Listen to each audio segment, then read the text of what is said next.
Hello guys and welcome to your first ever grammar video. So today we're going to be talking about our notes over mug number 1. Mug stands for mechanics, usage, grammar, and sometimes spelling. So every time we do a mug video, we're going to start with a fresh sheet of notebook paper. And on that piece of notebook paper, well, let's review the anatomy of our paper first. So up across the top, we have this area, this blank space called the header. And this right here is our header. Give me a second. Yes, this area right here is called the header. The top right-hand corner is where our name, first and last, date, and period are to go. And where we have the remaining blank area, we're going to label the header anytime we use a notebook sheet of paper, whether it's for an assignment, answering questions, text-based questions, taking notes, you name it, always have your header filled in. If your notes are going to expand past one page, make sure you include page 1, page 2, page 3, etc. on the header. That way, say you misplace your binder or your papers fall out of your binder, out of your notebook.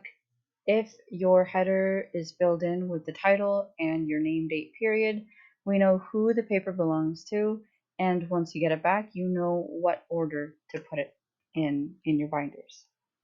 So in the case for today's notes, our header should say mug number 1, possessive apostrophes. Our first topic of our grammar unit is on apostrophes. So this is what your paper should look like. Your header should be filled in. You should have your first and last name, today's date, and the period that you have our class. While talking about possessive apostrophes, we are going to go over the main purpose that apostrophes serve, which is to indicate possession. So we use an apostrophe and S combination to indicate possession. There are various ways to form the possessive of different types of words and nouns, and we're going to start off with singular nouns. So singular nouns are words like bus and boy, tree, cow, moon, etc. All of these are singular nouns. There's one of that thing. So here, the bus's horn honked twice. There's one bus. The horn belongs to the bus. The apostrophe S indicates that possession. Do me a favor, while you're taking these notes, anytime I give you examples like these, jot down at least one of them. So definitely write everything that you see in black, but then the purple and the pink combo, write at least one of these. One set, at least. So maybe you decide to write down the bus's horn honked twice. The horn belongs to the bus. Arrow shows possession. Maybe someone else decides to write down the last one. The tree's leaves flapped in the wind. Leaves belong to the trees. Shows possession. Doesn't matter which example you write, at least write one. So that is how you form the possessive of singular nouns. You can also form the possessive of singular indefinite pronouns. Indefinite refers to non-specific. It doesn't point to any person in particular. So it's like a general singular pronoun, like one or everyone, nobody, someone, etc. Each one's desk should be cleared of all materials before a test. We're going to treat these kinds of pronouns the same way we would a singular noun. You have the word, apostrophe, then the S. Feel free to pause the video at any time as you are taking these notes. These videos will be available to you all year long, throughout your whole time in high school, as long as you have access to the links via Canvas or via YouTube, whatever it is that we're using. And if you have any questions at any time, please do let me know.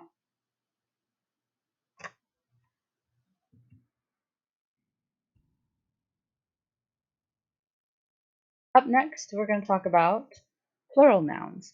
So, believe it or not, we do have nouns that refer to a group of people not ending in S, like children and women and audience and mice. All of these refer to more than one child or more than one woman, or more than one individual, or more than one mouse. And they also don't end in S. So we treat this the same way we would a singular noun. You have the word, apostrophe, and then the S.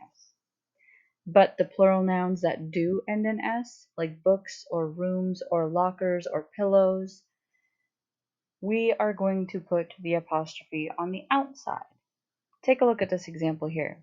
The librarian noticed that the book's covers were damaged. Now, we notice that the apostrophe is outside the S.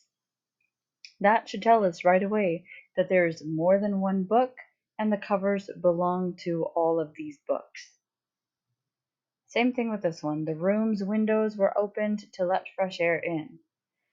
The apostrophe being outside of the word tells us that there are multiple rooms whose windows are being opened.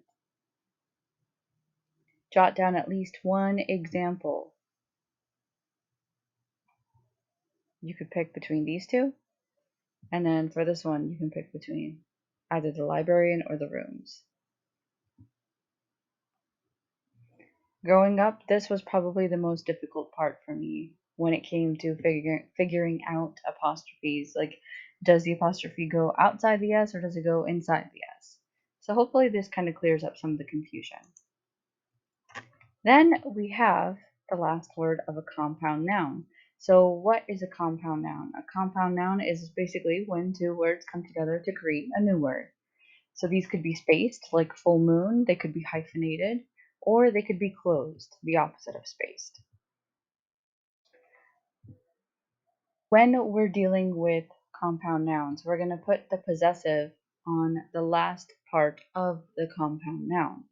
So in the case of a spaced word, we're going to put it on the last word. Put an apostrophe S there.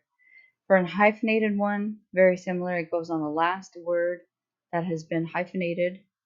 And for the closed, since we're treating it like one word, it just goes at the very end. Now, notice for all of these examples, I'm giving you singular noun examples. There's just one full moon. There's just one sister-in-law. There's just one bedroom. If there was, say the last one, for example, right now it says the bedroom's door was left ajar, apostrophe S on bedroom. So that tells us that there's one bedroom whose door has been left ajar. Now, if there was more than one bedroom, we would have the S and then the apostrophe. The bedrooms, doors, that would be plural as well, were left ajar.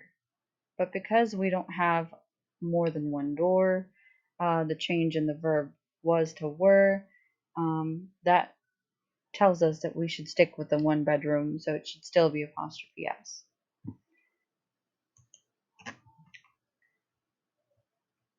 When we have two or more people possessing something together, we are going to put the last person being named, their name, in possessive form.